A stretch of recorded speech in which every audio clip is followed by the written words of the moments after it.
नमस्कार, जोहार। और जिस तरह से नारी शक्ति वंदन अधिनियम आया है और इसको लेकर के इसमें नारी शक्ति को किस किस तरह से वंदन किया गया है और इस अधिनियम में क्या क्या सुविधाएं या क्या क्या महिला शक्ति को क्या क्या उपकृत करने की बात कही गई है या उनको किस तरह से खुश किया गया है, इस पर हमारे साथ महिला शक्ति के लिए हमेशा से संघर्षरत आरती कुजूर जी हमारे साथ रही हैं।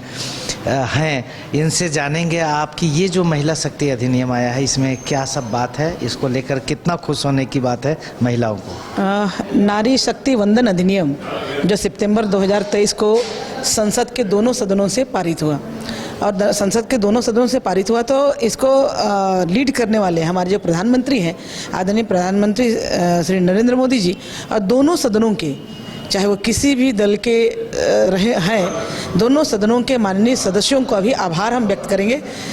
ये मांग हमेशा से रही है, कई जगह कई बार हम लोगों ने आंदोलन भी किया, रहा भी, लेकिन वास्तव में अगर कह दे तो अभी सितंबर 2023 को नारी शक्ति वंदन अधिनियम ये बिल अधिनियम पारित हुआ। और पारित तो होने के साथ साथ ही हम कहेंगे कि जो ऐसे तो महिलाएं हमेशा से हर काम में रही हैं, या तो घर के प्रबंधन से लेके सामाजिक कार्यों में या राजनीतिक कार्यों में बढ़ चढ़ कर महिलाओं की भागीदारी सबसे रही है, लेकिन राजनीतिक भागीदारी जो डिसीजन मेकिंग में, और महिला तो हमेशा अगुवाई करती है, लेकिन महिलाओं के नेतृत्व में विकास ये सबसे महत्वपूर्ण है।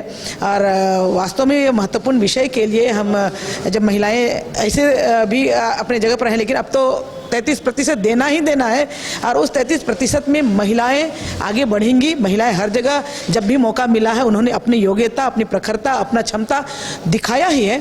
और ये जब कानूनी तौर पर हो जाएगा तो चूँकि कहा भी जाता है कि जब भी महिलाएं चाहे वो विकास काम में या कोई भी काम में अगर है तो जहाँ महिलाओं का योगदान रहता है, शामिल होती हैं, तो उसका विकास या उसका अलग ही निखार देखने के लिए मिलता है। तो समाज अल्टीमेटली हम समाज और कहेंगे कि राष्ट्र के निर्माण में ये जो 33% के आरक्षण के तहत जो महिलाओं की जो भागीदारी निर्माण में वुमेन लीड इन डेवलपमेंट कह दें तो वो एक अलग ही विकास का गति और अलग ही हम भारत देश देखने को मिलेगा, इस भरोसा हमारे पूरा है। और कहने के लिए तो बहुत सारे लोगों ने कहा, और जब सदन में लोग कहते हैं महिला आरक्षण, महिला हित की बात करते हैं, महिलाओं की बात करते हैं, लेकिन वास्तव में जब देने की बात होता है तो लोग विरोध करते हैं। तो ऐसे लोगों का जो दोहरा चरित्र है वो दोहरा चरित्र भी देखने को मिलता है। लेकिन अब कहेंगे कि वो दोहरा चरित्र त्यागिए और महिलाओं के साथ में, चूँकि आपके घर में महिलाएं हैं, महिलाओं को जो मौका मिल रहा है उस मौका में आप सहयोग करने का काम करेंगे। महिलाओं का सहयोग कीजिए, महिलाएं सबको साथ में लेके चलेंगे, सबका साथ, सबका विकास, सबका विश्वास पर महिलाएं काम करेंगी। तो इस तरह का आग्रह आरती जी ने किया है कि इसमें दलगत भावना नहीं और सिर्फ बात नहीं होनी चाहिए।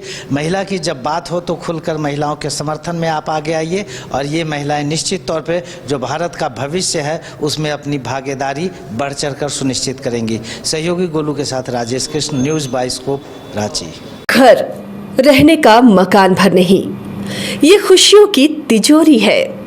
दरवाजे पर दस्तक देता पड़ोस, खिड़कियों से उमड़ आता आसमां, तारों में उलझी ऐसी ना जाने कितनी दास्तां। कहती हैं चले डायमंड सिटी, एक सफर हम सफर के साथ अपने घर तक। Diamond city, life long bonding, 500 से ज्यादा खुशहाल डायमंड परिवार। जल्दी करें, सिर्फ 200 फ्लैट बाकी। आज ही बुक करें अपना आशियाना।